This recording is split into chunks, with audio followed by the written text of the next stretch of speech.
Yeah, I want to just introduce myself. If you don't know me, I'm Steve Avampato. I think I know most everybody in the room, but haven't maybe met everybody personally. But just thrilled to be here this morning to fellowship with you guys. I tell the guys in my D group, try to tell them I'm just so encouraged to see the lives of the younger generation as they come up and they're raising families, and you guys are just doing such a good job, as evidenced by the table back here.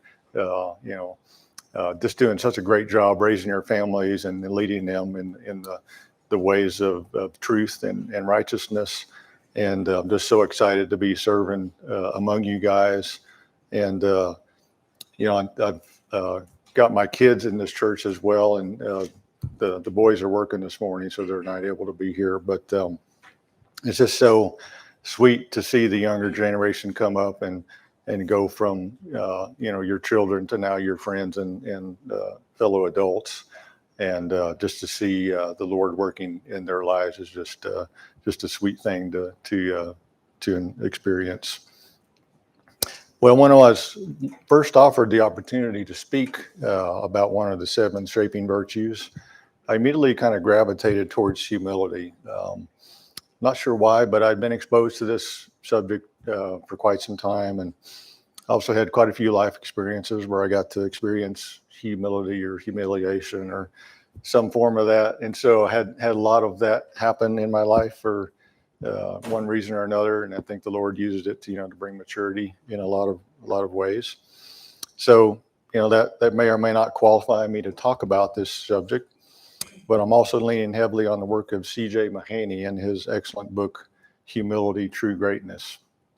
Some of you have probably seen that book before.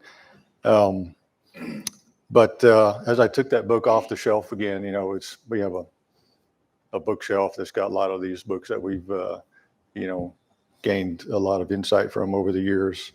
I was immediately humbled when I read the foreword to that book, and this is like the first edition of the book, came out in 2005. The foreword was written by Josh Harris. So some of you may know Josh's experience, but he was pastor in the Sovereign Grace Church. In fact, probably the primary church, Covenant Life Church.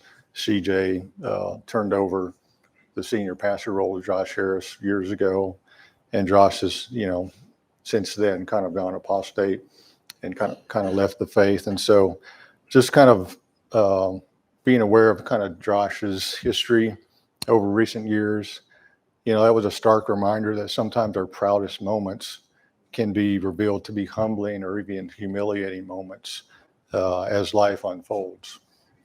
And so I don't think his foreword really invalidates any of the truths contained in that book, but it serves as an example of God providing humbling moments for us when we least expect.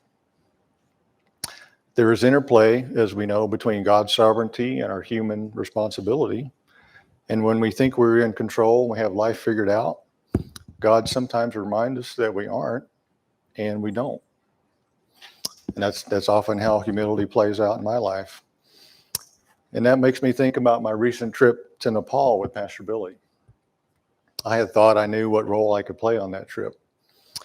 I was going to support Billy while he poured himself out through teaching the 7 shared values to an unprecedented gathering of a network of churches. This was really a unique opportunity that we had, and felt like the Lord wanted us to be there to help.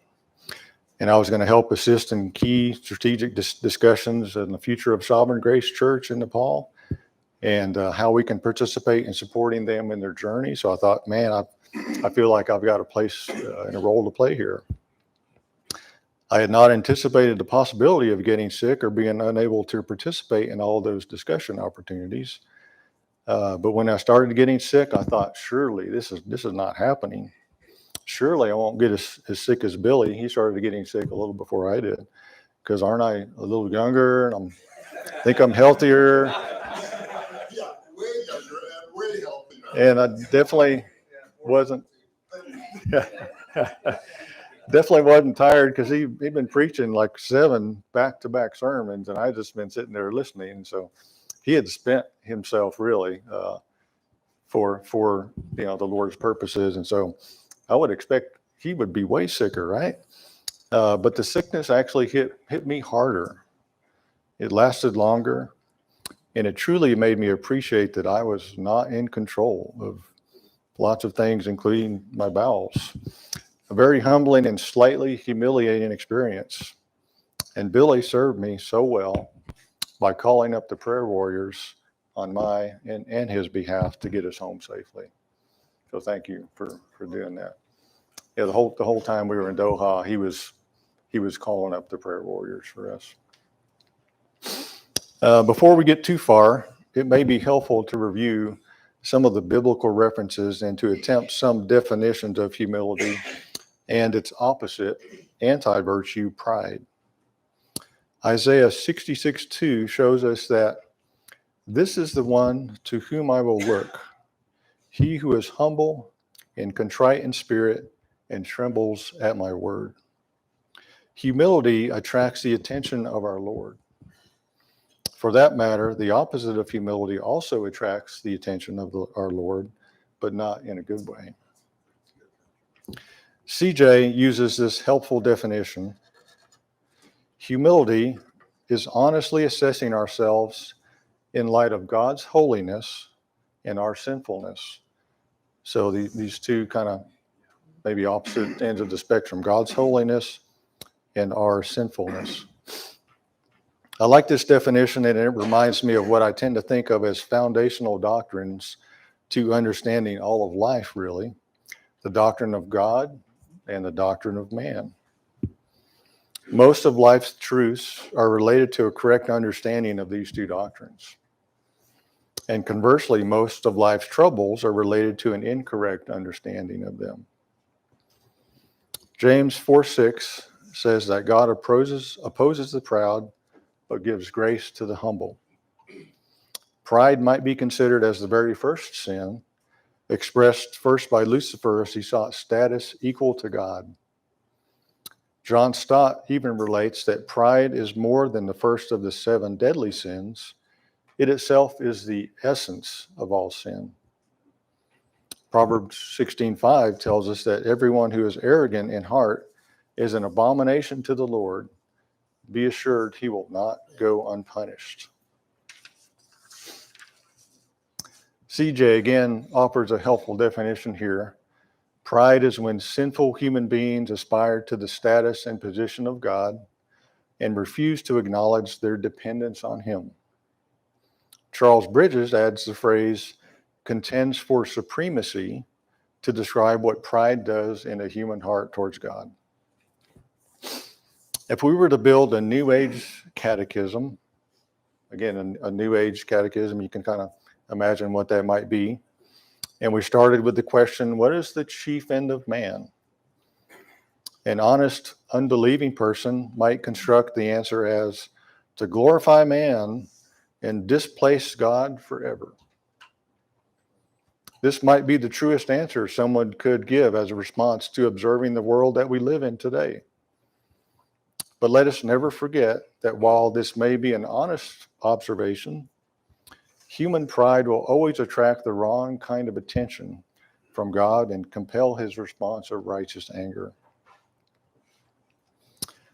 When CJ's book was published back in 2005, we were attending the Pearland Sovereign Grace Church, and we were leading a care group there. And in fact, the copy of the book that I was using as reference was a gift from Amy and myself to my in-laws back in 2005. And so my father-in-law, Jack, many of you have met him or knew him before he passed a few years ago, but he took a few notes in that book. And, you know, normally when he'd taking notes, he would take copious notes and he would write all over everything. And there were notes in the margins and notes in the front and the back. And he would even sometimes, if he would give you a book, he would like sign it as the author, just to make you feel special. And so this book, though, he didn't put a lot of notes in it. But there was one part of the book that he captured, part of a discussion that we had at Care Group. It was a meeting at our house, and we were discussing this book. And in particular, we were answering the question, who would you point to as great people And that's, the book is called Humility, True Greatness. And so the subtitle, True Greatness, you don't really put those words in the same sentence typically, but that's the point of the book, is that the truly great people are those that are really humble authentically. And so that was kind of our icebreaker discussion question for the night. Who would you point to as great people? And here's what he captured. I won't tell you who offered these suggestions, but it was kind of interesting to kind of go back, time travel, 15 or 20 years and see what people were saying back in 2005. So there was President George Bush, there was Billy Graham, Joel Osteen, parents. So one of the preteens gave the example of their parents. There was Oprah. There was Pastor Grady, who was our pastor at the time. Somebody said Daddy. Mel Gibson. Dick and Alice Brown. Some dear friends that have been in this church for a long period of time. Somebody said parents and a teacher at school. Another person said Ariel Sharon, leader and prime minister in Israel. Jesus. And then Charles Leiter, who was the author of a book that many of you may know called Justification and Regeneration. Jesus sees, or helps us to see, how he defines greatness in Mark 9 and 10. Mark 9:35 shows us that if anyone would be first, he must be last of all and servant of all.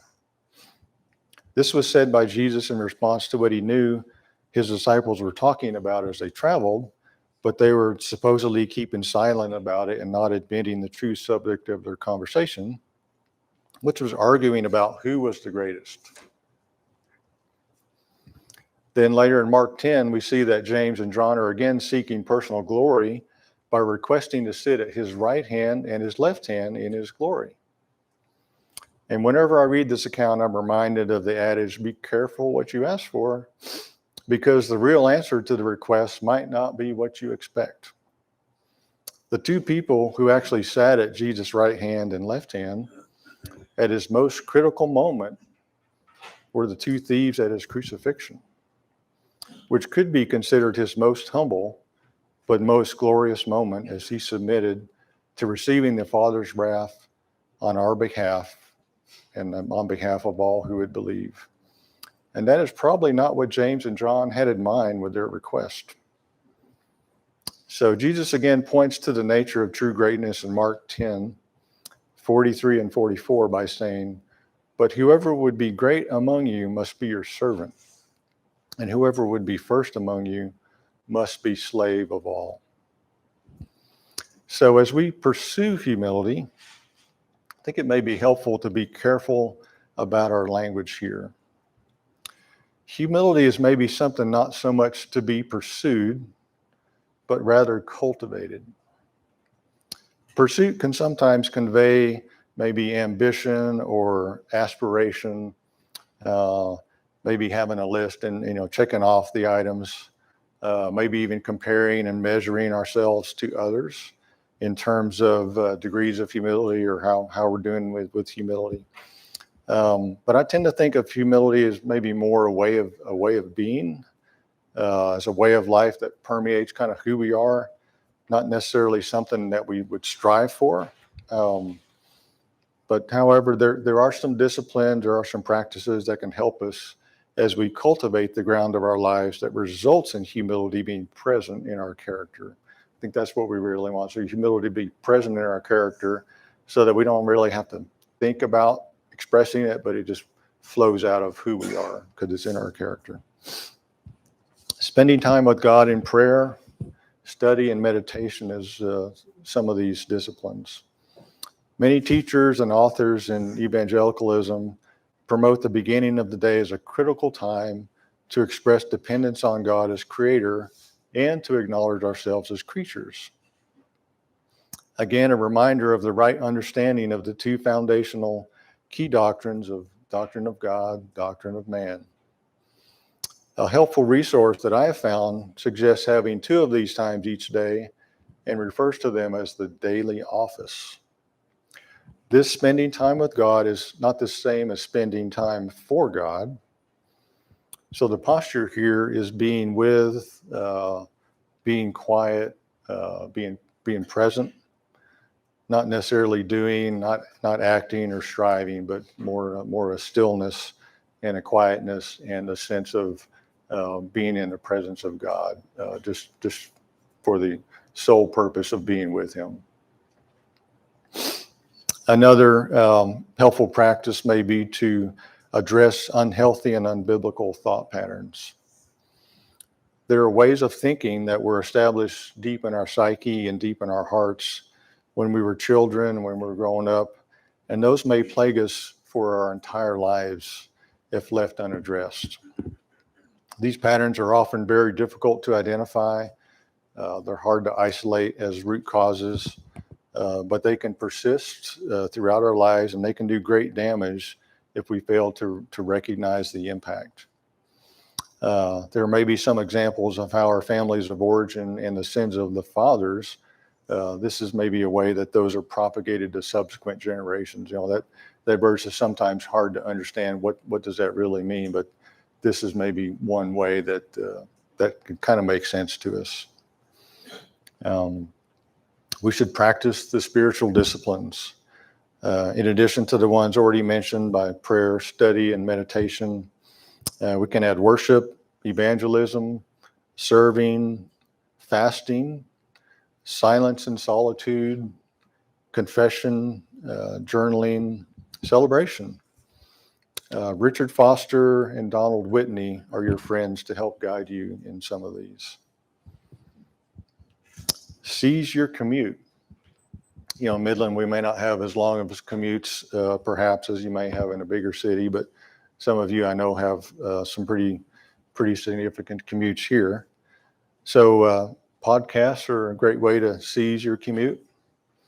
But even Al Mohler's The Briefing can sometimes leave you lacking peace when you get to the office. At least for me, sometimes it does. He seems to talk on 2x as a normal speed of delivery, and so he packs so much information into such a short amount of time that I'm sometimes reeling a bit after I listen to Al. So I've got to get a little bit of peace before I go talk to people. So while driving requires some amount of focus and attention for safety, just select your listening choices wisely so that after you have your commute, you're in a place of peace so you can serve those in your workplace to the best of your ability. We should acknowledge our humanity and the gift of sleep. Sometimes we can overinflate our importance and think we have to hyperschedule our days in order to serve to our fullest capacity, as if we are saying that if we don't say yes to all the requests and demands on our time, then God's purposes won't get done, or our non-compliance will be the reason they don't get done. Again, this type of thinking can reflect an out of balance understanding of the key doctrines of God and man. God gives us sleep as a daily reminder that He is the creator and we are the creature. So as we near the end of this topic, I want to provide some cautions as we think about humility. As I mentioned before, humility is not so much a behavior, but more a way of being. I think we may all be able to think of situations where we saw false humility being expressed or displayed, or even where we have expressed humility in a false manner, where we acted humble because we knew it was the right thing to do, but we didn't really show humility because it was flowing from our character. Maybe we could even say that humility as a virtue was signaled, virtue signaling, instead of authentically expressed from a contrite heart. True humility, you might say, is authentically serving others when no one is looking, when there is no one to notice the act of humility. Conversely, it is not always humility to submit to others all the time. your leadership gifts in situations that require your leadership, they can often best serve others if you exercise your gift and lead. Sort of like, when a group is together and they try to decide where they want to go eat, and if everybody's trying to appear humble and deferring to everybody else, the group may go hungry, and, not be served for all the humility signaling going on. Where do you want it? Oh, I don't want to like impose my view on you. So this is where, humility flowing from character as opposed to humility flowing from how will others think about me, can help us see how to rightly conduct ourselves with humility.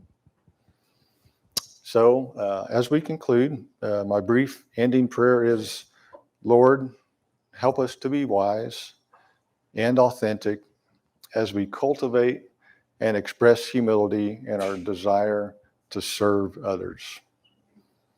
So thank you. Thank you.